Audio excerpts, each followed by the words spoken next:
Bismillahirrahmanirrahim. Perkenalkan, nama saya Mahdi Nasiruddin. Saya dari kelas 3 MKSC. Di sini saya akan membuat video yang bertujuan untuk memenuhi ujian tengah semester saya. Soal yang pertama yaitu sebutkan dan uraikan tugas pokok Bank Indonesia.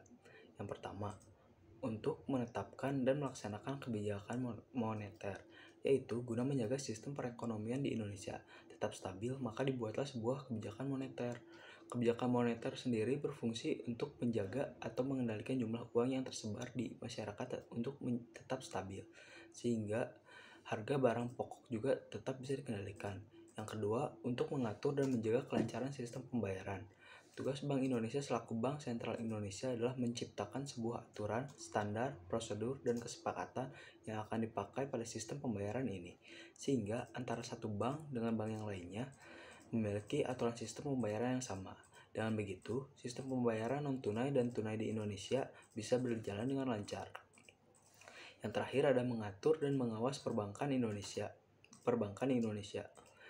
Yang tujuan dari pengawasan ini adalah untuk menciptakan kestabilan dalam sistem keuangan di Indonesia, serta membatasi resiko dan juga biaya krisis sistematik yang memungkinkan akan muncul di kemudian hari. Dengan tugas yang dimiliki oleh Bank Indonesia ini, maka sistem keuangan di Indonesia bisa tetap stabil untuk jangka waktu yang lama. Soal yang kedua yaitu apa yang dimaksud dengan OJK atau Otoritas Jasa Keuangan, dan jelaskan pula fungsi dan tujuan dan tugas OJK.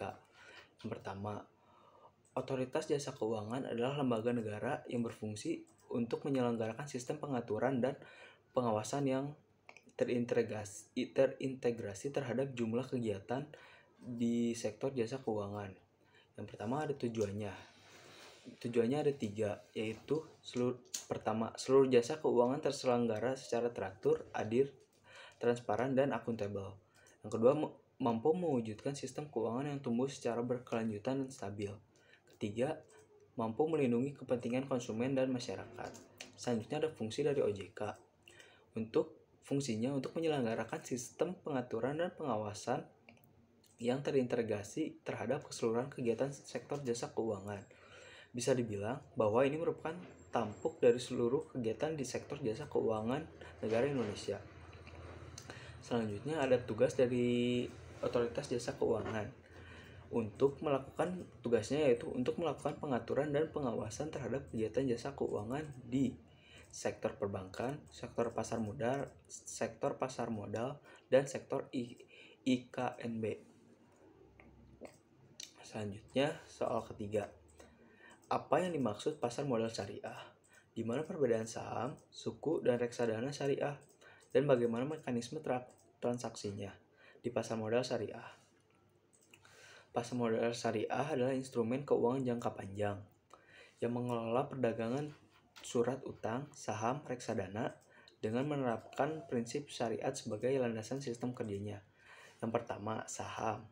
Saham adalah surat berharga yang merupakan bukti penyertaan modal atau kepemilikan dalam suatu perusahaan, dan bukti penyertaan tersebut berhak mendapatkan bagian dari hasil usaha perusahaan. Suku efektif syariah. Suku adalah efek syariah berupa sertifikat atau bukti kepemilikan yang bernilai sama dan mewakili bagian yang tidak terpisahkan atau tidak terbagi atas aset yang mendasarinya. Ketiga, berbeda dengan saham dan suku yang merupakan efek atau surat berharga, reksadana adalah wadah investasi yang berisi kumpulan surat berharga. Investor yang berinvestasi pada reksadana akan memiliki efek atau surat berharga dalam bentuk unit penyertaan reksadana. Mekanisme transaksinya yaitu transaksi tanpa riba, terhindar dari praktik spekulasi, hanya mentransaksikan efek syariah, emiten yang tergolong syariah, transaksi menggunakan akad. Selanjutnya, soal keempat, bolehkah asuransi syariah dibawa di tengah jalan? Peserta asuransi syariah terikat dengan kontrak. Peserta asuransi terikat dengan kontrak yang telah dilaksanakan antara pihak perusahaan dengan peserta asuransi. Maka secara detail hal tersebut harus dinyatakan dan disetujui dengan bersama. Jangan sampai kita melakukan penyertaan asuransi tanpa mengetahui akad atau isi kontrak tersebut. Karena seringkali kita terperangkap sehingga banyak yang tertipu. Oleh karena itu, maka harus jadilah peserta yang bijak. Tentunya dalam Islam ada konsep takaful, bahwa premi dengan kesepakatan untuk kepentingan bersama. Bila ditanya diperbolehkan atau tidak, itu tergantung pada nilainya. Tapi jika secara umum itu diperbolehkan apabila premi yang dibayarkan sama seperti kita dalam menabung dengan akad mudharabah. Jika perbankan ada namanya akad wadiah yad damana, yaitu menitip menabung dengan kebebasan ataupun hak menginvestasikannya. Maka dari itu, jika premi jalan, dia berhak untuk mengajukan berhenti dan hak-haknya harus ditaati seperti ketentuan dalam kontrak. Apakah dia akan mendapatkan faedah dan manfaat dari premi yang dibayarkan? Itu tentunya sesuai dengan klausul yang dibayarkan. Sekian dari saya. Wassalamualaikum warahmatullahi wabarakatuh.